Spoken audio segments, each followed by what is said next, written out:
ഈ 2-in-1 യൂസുള്ള ഈ സാധനമേ നമുക്ക് ഈസി ആയിട്ട് വീട്ടിലുണ്ടാക്കാം. അതും ഒരു കോസ്റ്റും ഇല്ലാതെ വളരെ ലെസ് എമൗണ്ട് ഓഫ് എക്സ്പെൻസിലാണ് നമുക്കിതെല്ലാം ഉണ്ടാക്കിയെടുക്കാൻ പറ്റുന്നത്. നമ്മുടെ ചെടികൾക്ക് ഒരു പെസ്റ്റിസൈഡായിട്ടും ഒരു ഫെർട്ടിലൈസറായിട്ടും ഉപയോഗിക്കാൻ പറ്റുന്ന ഒരു സാധനമാണ് ഫിഷ് അമിനോ ആസിഡ്. നമ്മുടെ വീട്ടിലേക്ക് മത്തി വാങ്ങുമല്ലോ, ആ വാങ്ങുന്ന മത്തി ഒന്നെങ്കിൽ അതിൻ്റെ തല അല്ലെങ്കിൽ അകത്തെ ഭാഗം 1/2 കിലോ മത്തി നമുക്കിതിനു വേണ്ടി മാറ്റാം. അതിന് വലിയ വിലയൊന്നുമില്ലല്ലോ. പിന്നെ ഉള്ളതെന്താ? ശർക്കരയാണെങ്കിലും 1/2 കിലോ മതി. ഈ 2 സാധനങ്ങളുണ്ടെങ്കിൽ നമുക്ക് ഈസി ആയിട്ട് ഫിഷ് അമിനോ ആസിഡ് ഉണ്ടാക്കാം. സോ നമുക്ക് ഫിഷ് അമിനോ ആസിഡ് ഉണ്ടാക്കാൻ ഏറ്റവും നല്ലത് മത്തി തന്നെയാണ്. അതെ, ഞാൻ മത്തി എടുത്തിട്ടുണ്ട്. പിന്നെ വേണ്ടത് ശർക്കര.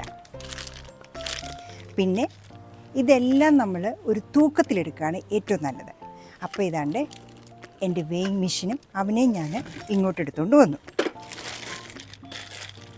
പിന്നെ അത്യാവശ്യം വേണ്ട ഒന്നാണ് നല്ലൊരു പ്ലാസ്റ്റിക് കണ്ടെയ്നർ. ഇത് മെറ്റലോ ഗ്ലാസ്സോ ആകാൻ പാടില്ല, കാരണം ഇതിനകത്ത് ആസിഡ് ഫോർമേഷൻ ഉണ്ടാകും. അപ്പം മെറ്റലാണേലും ഗ്ലാസ് ആണെങ്കിലും, മെറ്റലാണെങ്കിലും അതിൽ കൊറോഷൻ ഉണ്ട്, അതായത് തുരുമ്പ് വരും. അല്ല, ഗ്ലാസ് ആണെങ്കിൽ അത് പൊട്ടിത്തെറിക്കാനുള്ള ചാൻസ് ഉണ്ട്. പ്ലാസ്റ്റിക്കാണ് ഏറ്റവും നല്ലത്. അപ്പോൾ ഇടയ്ക്കിടയ്ക്ക് നമുക്ക് ഇതൊന്ന് ഇളക്കി കൊടുക്കുകയോ ഇതിൻ്റെ അടപ്പൊന്ന് ലൂസൻ ചെയ്യുകയോ ചെയ്ത് കഴിഞ്ഞാൽ ആ ഗ്യാസ് ഫോം ചെയ്യുന്നത് റിലീസാവും. അപ്പോൾ ഇത്രയും സാധനങ്ങളാണ് ഞാൻ എടുത്തു വെച്ചിരിക്കുന്നത്. നമുക്ക് വേണ്ട വേറൊരു സാധനം കൂടി ഉണ്ട്, ഒരു ഇടിക്കല്ല്. നമ്മുടെ ശർക്കര നമുക്കിത് ഒരൊറ്റ ബോളായിട്ടാണ്. അപ്പോൾ ഇതിങ്ങനെ ഇടാൻ പറ്റില്ല, നമുക്കിതിനെ ഇടിച്ച് പൊട്ടിക്കേണ്ടി വരും. അപ്പോൾ ഇനി നമുക്ക് മെഷർമെൻറ്റ് പോർഷനിലേക്ക് പോകാം. ഇനി നമ്മുടെ ഇൻഗ്രീഡിയൻസ് ഒക്കെ നമുക്ക് 1 by 1 അളന്നെടുക്കാം, അതായത് തൂക്കിയെടുക്കാം. ആദ്യമേ ശർക്കര. അതാണ്ട് ഞാൻ ഒരു ബോളാണ് എടുത്തുകൊണ്ട് വന്നത്. ഇത് കറക്റ്റ് 500 ഗ്രാമാണ്. അപ്പോൾ നമുക്ക് ഇത് മതി ശർക്കര. ദെൻ ഓടിപ്പോകല്ലേ, കാരണം ഇത് അലക്കുകല്ലായതുകൊണ്ട് ഒരു ചെറിയ സ്ലോപ്പുണ്ട്. അപ്പോൾ ഇങ്ങനെയുള്ള സാധനങ്ങൾ വെക്കുമ്പോൾ ഇവനിറങ്ങി ഓടിപ്പോകും. അടുത്തത് മത്തി. ഇതും ഞാൻ ഏകദേശം ഒരു തൂക്കിയാണ് ഇങ്ങനെ എടുത്തുകൊണ്ട് വന്നത്. അതെ, ഇതും 500 ഗ്രാം. അപ്പം രണ്ടും ഈക്വൽ ക്വാണ്ടിറ്റിയാണ് ഞാൻ എടുത്തിരിക്കുന്നത്, ശർക്കരയും മത്തിയും. നമ്മുടെ ശർക്കരയെ ഒറ്റ ബോളാണ്. ഇത് നമുക്ക് ഇങ്ങനെ ഇടാൻ പറ്റില്ല.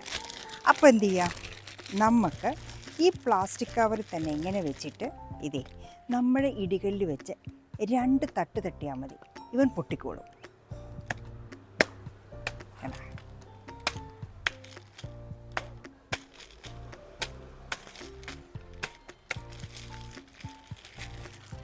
ഒന്ന് അങ്ങോട്ടും ഇങ്ങോട്ടും ഒക്കെ ചെരിച്ച് കൊടുത്തിട്ട് തട്ടിക്കൊടുക്കുക.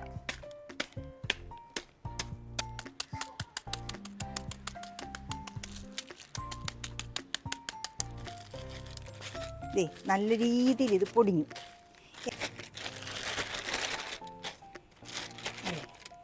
വന്നു. ഇപ്പോൾ ഇതിൻ്റെ അവസ്ഥ ഇങ്ങനെയാണ്. കൊച്ചു കൊച്ചു കൊച്ചു പീസസ് ആക്കി ഇത് പൊടിച്ചെടുത്തു.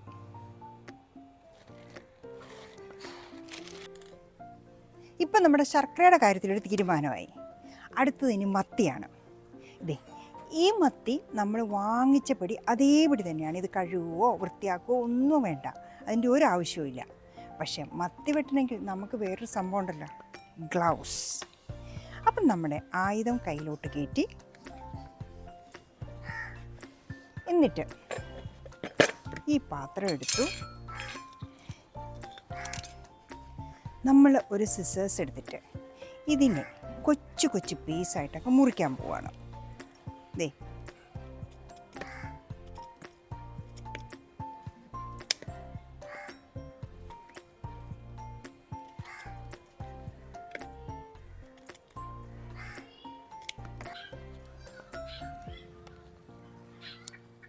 ഇന്നേ ഈ മത്തി എടുക്കുന്നതുകൊണ്ട് എനിക്കിവിടെ ഇഷ്ടം പോലെ കാവൽക്കാരുണ്ട്.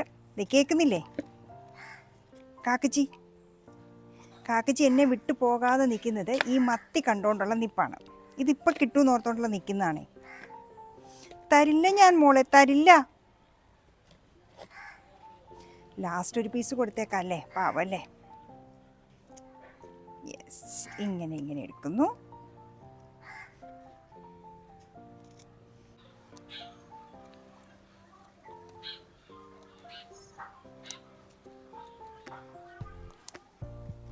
ഈ ഫിഷ് അമിനോ ആസിഡ് എന്ന് പറയുന്ന സാധനം ഹെൽത്തിയാണ്, റിച്ചാണ്, പവർഫുള്ളാണ്.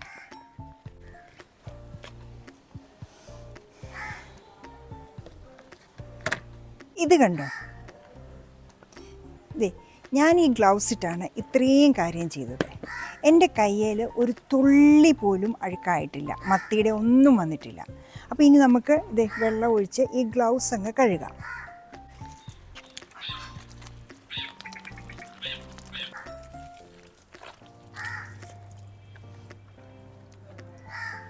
ഇനി ഈ ഗ്ലൗസിങ് വലിച്ചൂരുക. കയ്യിലൊരു തുള്ളി വെള്ളമോ അഴുക്കോ ഒന്നും ആയില്ല, എന്നാൽ നമ്മുടെ ജോലികളെല്ലാം കഴിയുകയും ചെയ്തു. ഈ ഗ്ലൗസ് ഒരു ഭയങ്കര സംഭവട്ടോ. പറ്റുന്നെങ്കിൽ ഒന്ന് യൂസ് ചെയ്ത് നോക്കണം.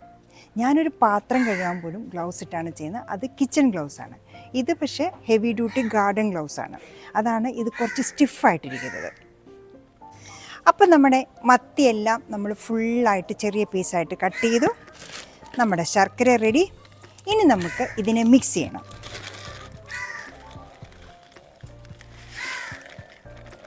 ഇങ്ങോട്ടിട്ട് മിക്സ് ചെയ്തു. ഇതിനായിട്ട് ഞാനൊരു തവി എടുത്ത് വെച്ചിട്ടുണ്ട്.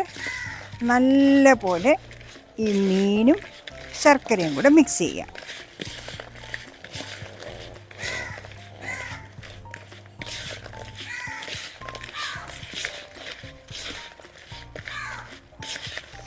ഒരു തുള്ളി വെള്ളം പോലും നമ്മൾ ഒഴിക്കണ്ട. ഇപ്പം തന്നെ ഇതേ ഈ മത്തിയുടെ ആ ലിക്വിഡ് ഫോമൊക്കെ കൂടെ വന്ന് ഒരു ചെറിയ നനവായി കഴിഞ്ഞു. ഇതേ ശർക്കരയും മത്തിയും കൂടെ ഒന്നിച്ചായി. ഇനി നമ്മൾ എടുത്തു വെച്ചിരിക്കുന്ന എയർ ടൈറ്റായിട്ടുള്ള പ്ലാസ്റ്റിക് കണ്ടെയ്നറിലേക്ക് ഇത് നമ്മളിട്ട് അടച്ചു വയ്ക്കണം. ഇത് ഈ ഒരു ഫിഷ് അമിനോ ആസിഡ് എന്ന് പറയുന്ന സാധനം ഇത് ലിക്വിഡ് ഫോമായി വരാനായിട്ട് ഓൾമോസ്റ്റ് ഒരു 1 month ടൈം എടുക്കും. അപ്പോൾ ഇത് വന്നു കഴിഞ്ഞാൽ ഒരു ഹെവി നമ്മുടെ അരിഷ്ടം ലേഹ്യമൊക്കെ പോലെയുള്ള ഒരു തിക്ക് മിക്സാണ് ഈ വരുന്നത്. അത് നമ്മൾ അരിച്ചെടുത്ത് ഡൈല്യൂട്ട് ചെയ്താണ് നമുക്ക് പച്ചക്കറികൾക്കും ചെടികൾക്കും ഒക്കെ ഉപയോഗിക്കുന്നത്. ഈ കിട്ടുന്ന നമ്മുടെ ലിക്വിഡ് റിച്ച് ഇൻ നൈട്രജനാണ്. പിന്നെ ബാക്കിയുള്ള മാഗ്നീഷ്യവും പൊട്ടാസ്യവും കാൽസ്യവും ഒക്കെ വളരെ കുറച്ച് ക്വാണ്ടിറ്റിയിലേ ഇതിനകത്തുള്ളൂ. പക്ഷേ ഈ നൈട്രജൻ ഇത്ര റിച്ച് ആയതുകൊണ്ട് ഇലകളും പൂക്കളും കായ്കളും ഉണ്ടാകുന്നൊന്നും പൊഴിയാതെ ഇത് നോക്കിക്കോളും. പിന്നെ മണ്ണിലെ വളത്തിന് ഇത് ഏറ്റവും നല്ലതാണ്. നമ്മുടെ ചെടികളുടെയും ഇലകളും കാകളും പൂക്കളും ഒന്നും പൊഴിഞ്ഞു പോകാതെ അതിനെ പ്രൊട്ടക്റ്റ് ചെയ്ത് നിർത്താൻ പറ്റിയ നൈട്രജനാണ് ഇതിനകത്ത് കൂടുതലായിട്ട് അടങ്ങിയിരിക്കുന്നത്. അപ്പം നമുക്കിതിനെ കണ്ടെയ്നറിലേക്ക് മാറ്റാം.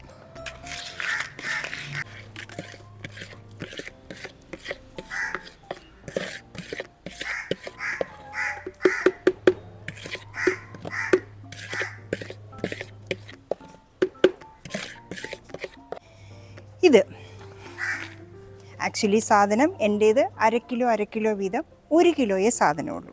ഇതിൻ്റെ ആവശ്യമുള്ളൂ. കാരണം നമ്മൾ ഉപയോഗിക്കുന്ന ക്വാണ്ടിറ്റി എന്ന് പറയുന്നാൽ വളരെ മിനിമലാണ്. മാക്സിമം പോയാൽ 2 ml or 5 ml അത്രയും എടുത്തു കഴിഞ്ഞാൽ പോലും നമുക്ക് അത് ഡൈല്യൂട്ട് ചെയ്ത് ഉപയോഗിക്കുമ്പോൾ കുറേയേറെ നാളത്തേക്കുണ്ട്. ഇനി നമ്മളുടെ സാധനം ഇതിനകത്തായി. ഇനി ഇതിനെ എയർ ടൈറ്റായിട്ട് അടച്ചു വയ്ക്കുക.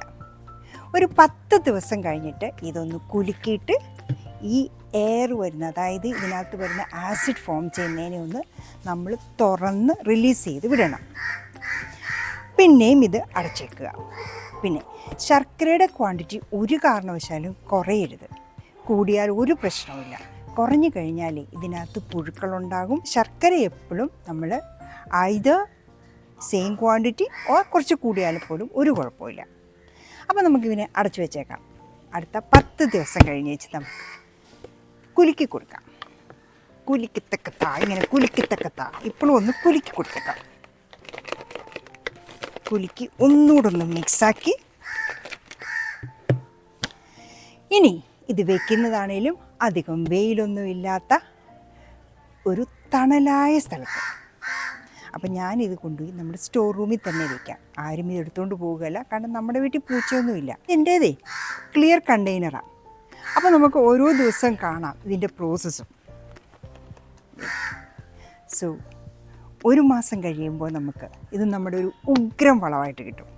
അതാണ് ഞാൻ പറഞ്ഞത്, പച്ചക്കറികളൊക്കെ പൂവിട്ട് കായ്ക്കുന്ന സമയമാകുമ്പോഴത്തേക്കും ഇത് നമുക്ക് ഉപയോഗിക്കണമെങ്കിൽ നമ്മളത് ഇപ്പോഴേ ചെയ്ത് വെക്കണം.